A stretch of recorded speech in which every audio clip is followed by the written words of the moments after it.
Kick off the Global Trends session, I'd like to welcome Chirag from Sensor Tower, who's going to be talking about the state of gaming for 2026. So please welcome Chirag to the stage.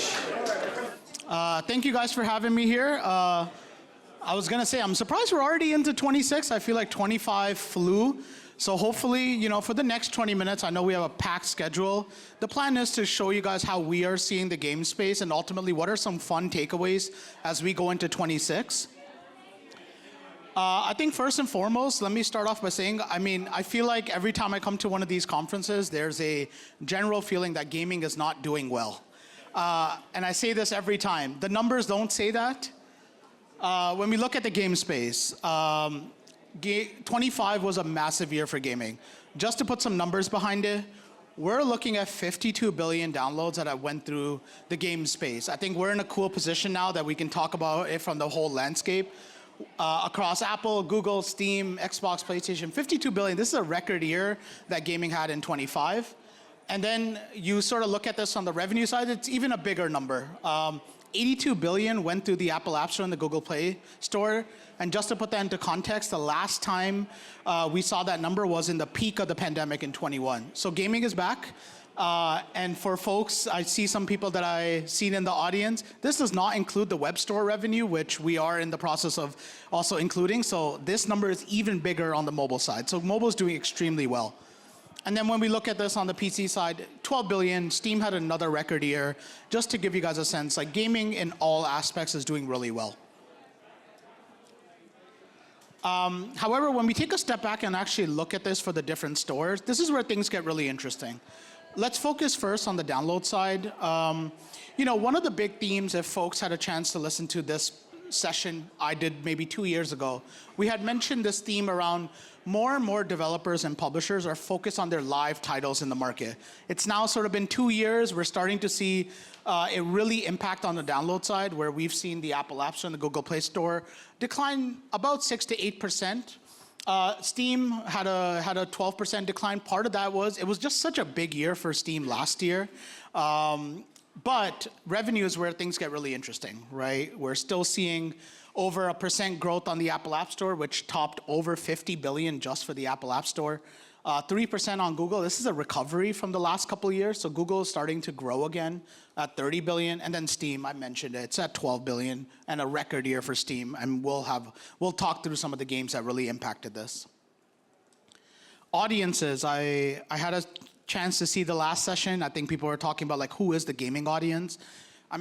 When we sort of look at who exactly is playing titles, I think this is where things get really interesting. And I think why mobile is so much bigger than the console and the PC landscape, which is when we look at the console space, it's exactly what we all think a gaming market is. It's males, it's still 35 and above that dominate the PC and the console space. But it's really the mobile side that I want to kind of touch on. We've actually seen the core mobile gamers start introducing more women into the audience. It's about 30% of folks who are playing now core mobile titles are women, which I think is a great sign that the mobile space has started to find a way to incorporate the women audience to core hard player games. And then of course, casual gaming and hyper casual. This is where women tend to lean more on the gaming side. Now let's talk about this from how many games are actually being launched on these different stores. I had mentioned, let's focus on the mobile side first. There was a theme, if you saw any of the earnings from the major publishers like Playtika, they had mentioned back in 22 and 23, we want to focus on our live titles. And you see that in the data, right? 22 was the big year for the mobile space, almost 100,000 games launched in the mobile app store. We've seen this decline, and now last year, a little under 70,000 games, still healthy, but you can clearly see people and folks are focusing on their live titles in the market for mobile. However, a really different story. Right when you see this drop in the 22 timeframe, you see this massive acceleration on the PC side. And PC last year, just on the Steam ecosystem, topped over 20,000 new games. So it is still a very competitive space, but luckily from the revenue side, as we talked about, it's still a really healthy market for folks who are building really good content.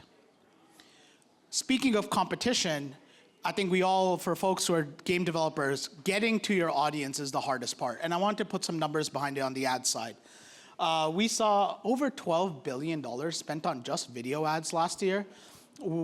Ultimately, the biggest challenge for any game developer is how do you get and retain your audience? And I think marketing has been a big focus area, driving over 1.9 trillion impressions. So again, it's really healthy, but this is the biggest area that we see our customer base having the most struggle with. Just to put into perspective, the most competitive space from an advertising standpoint, it's the puzzle space. It is where majority of the revenue comes from mobile. It is where you see the biggest titles launch. The biggest spender last year, should not surprise anyone, it's also a puzzle title. It's a mobile game called Royal Kingdom. I think I saw some Dream Game folks doing really well. And then on the PC side, this is now a couple of years in a row, but Fortnite is still the dominant spender on the PC side. And now, if we actually look at where does the dollars go, this is where I think things get really interesting. When we look at this on the mobile side, majority of the spend goes to mobile apps. And what we consider mobile apps are companies like AppLovin, Unity. And this just shows mobile gaming is still extremely focused on driving ROI. And ultimately, it's the difference between performance marketing and brand marketing. And you can see it just from the data. Mobile is still very performance marketing focused. And then, of course, you see the big socials, Instagram and TikTok, really driving a lot of engagement.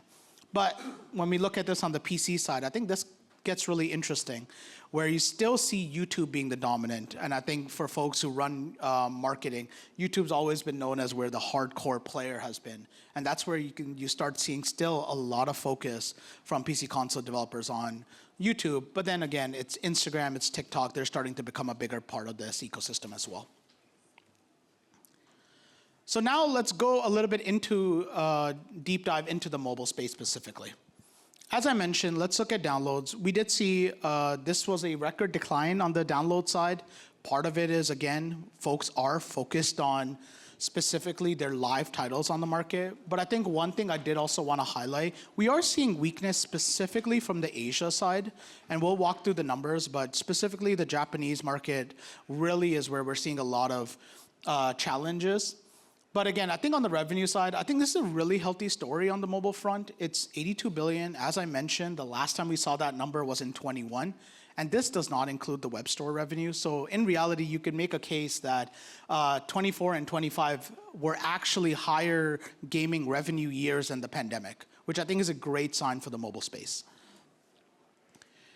As I mentioned, let's actually look at how does this look on the geographic breakdown. As I mentioned, this is now 3 years in a row that Japan has been on this left-hand side. It's the only country that's had a -5 in terms of both the downloads and on the revenue side. There's a couple reasons for it. I would say the biggest reason is Japan still has quite a concentration risk in RPGs specifically. They drive majority of the downloads and the revenue for that ecosystem. I think there's a big opportunity for Western publishers because casual is starting to grow in Japan, but still the vast majority of downloads is coming from RPG space. China is another interesting one. I have some fun slides on China specifically, but of course, we don't have the non-App Store view, but we are seeing about a 15% decline on the download side. But again, the revenues are pretty healthy, -2%. The US, still the biggest games market. We saw a slight growth, about a percent on the revenue side, and then similarly -10% on the download side. And then of course, we are in Europe, so let's talk about the European story. One thing that's been really interesting, and I had mentioned this in a previous presentation I had done, is when we have conversations with game developers, we've always used to have conversations, is like, how do we do our strategy in the West where a lot of that strategy would come from the US market. We're now starting to see more and more of our customers actually doing strategies for individual markets in the West, like the European markets. And you're starting to see that on the number side, right? I mean, the UK, it saw over 10% growth on the mobile side in revenue. Again, I think this goes back to the story on decoupling countries and having a strategy at a country level versus just looking at the West versus the East.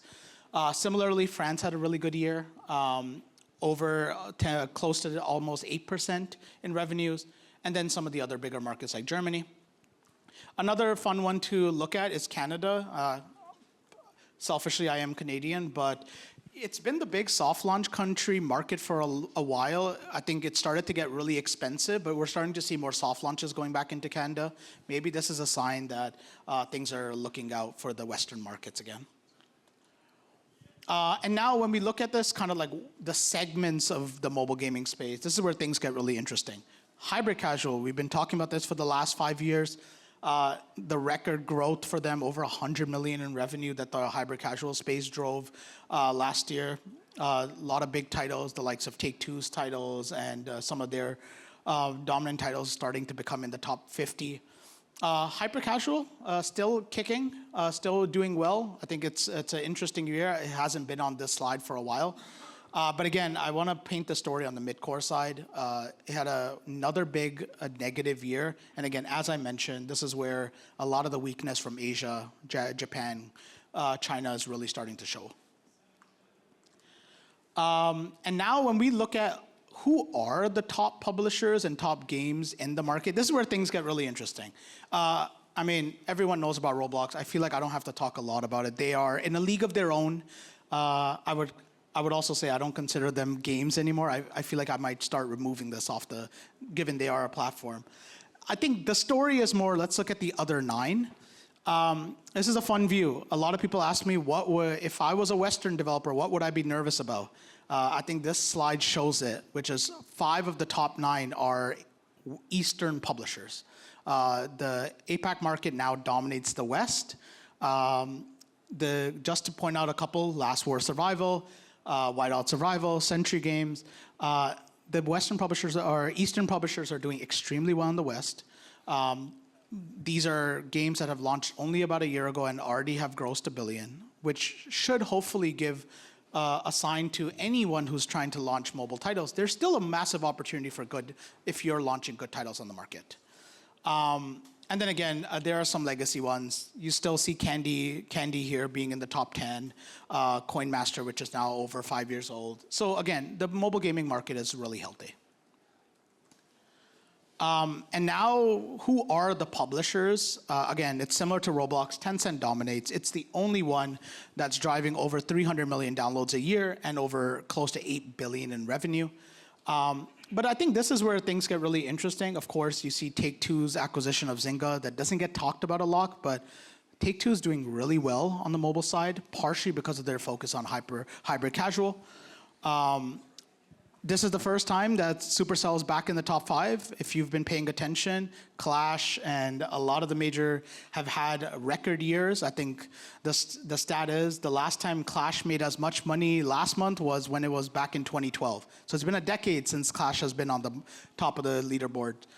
And then you start seeing the new players. You see Century Games. You're seeing the likes of Dream Games with Royal Match. Scopely, Playtika.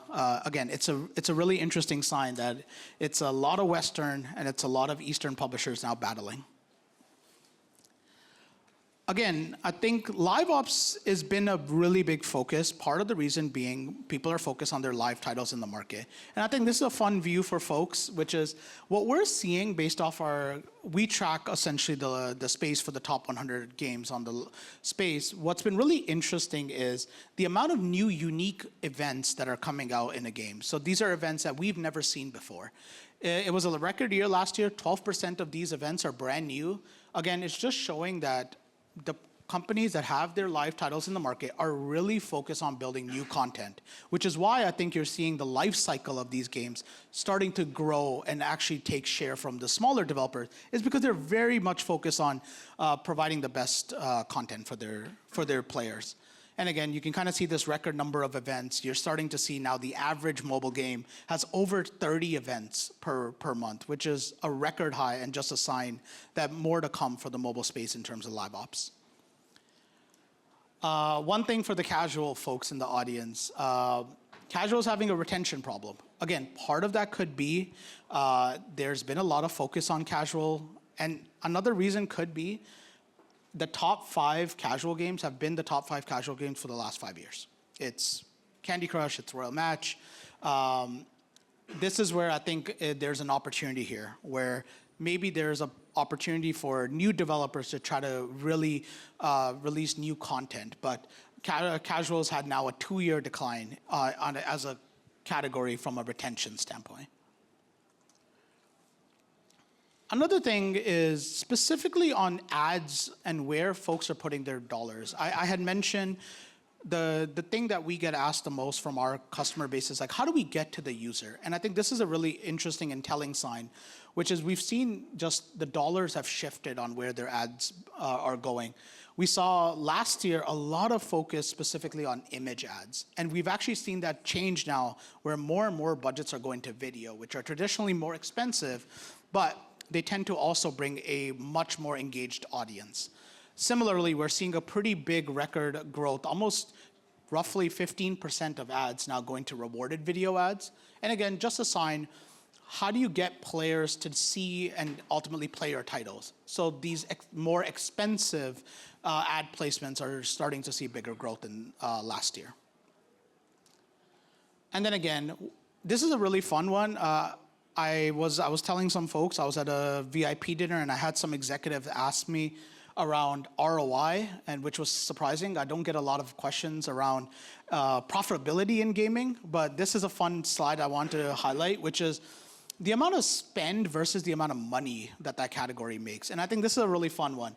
As I mentioned, lifestyle puzzle drives the most spend. What's really interesting is you could see the amount of money, however, the lifestyle puzzle space makes in the mobile space is actually about 20% smaller than how much is spent per year. Part of this is, I think there's a general sentiment that, we will bring ROI in like a year or two if we get this person in our audience.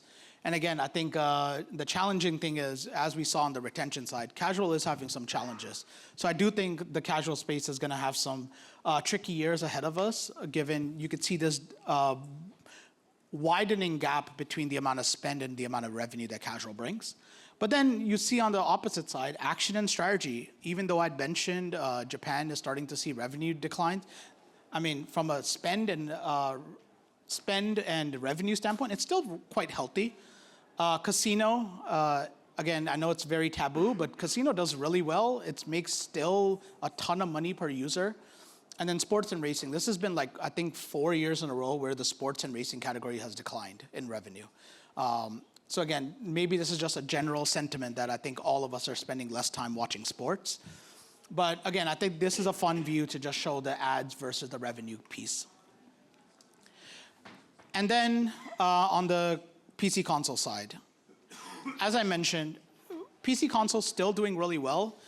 Steam is by far the dominant platform when it comes to getting your title to that kind of audience, driving over 850 million downloads in the space, followed by PlayStation and Xbox.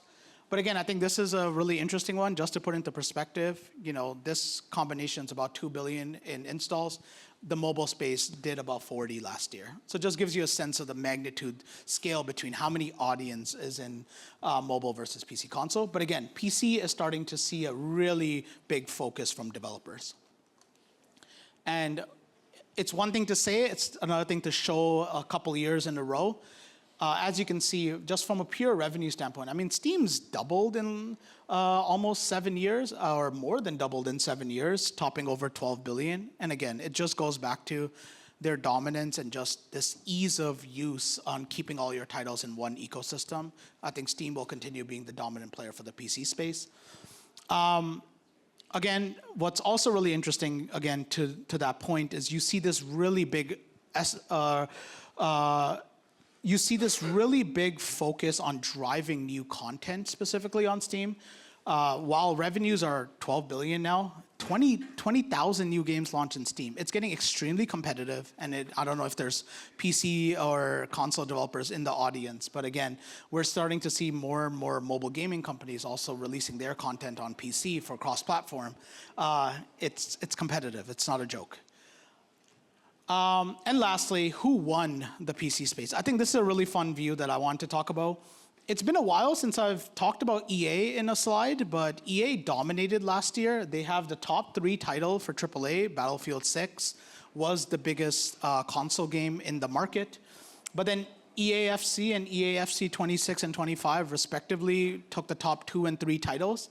But even on the free-to-play side, who knew Skate was the #1 game last year on the PC side? Again, it's just a sign that there's still a really healthy market for free-to-play and AAA titles.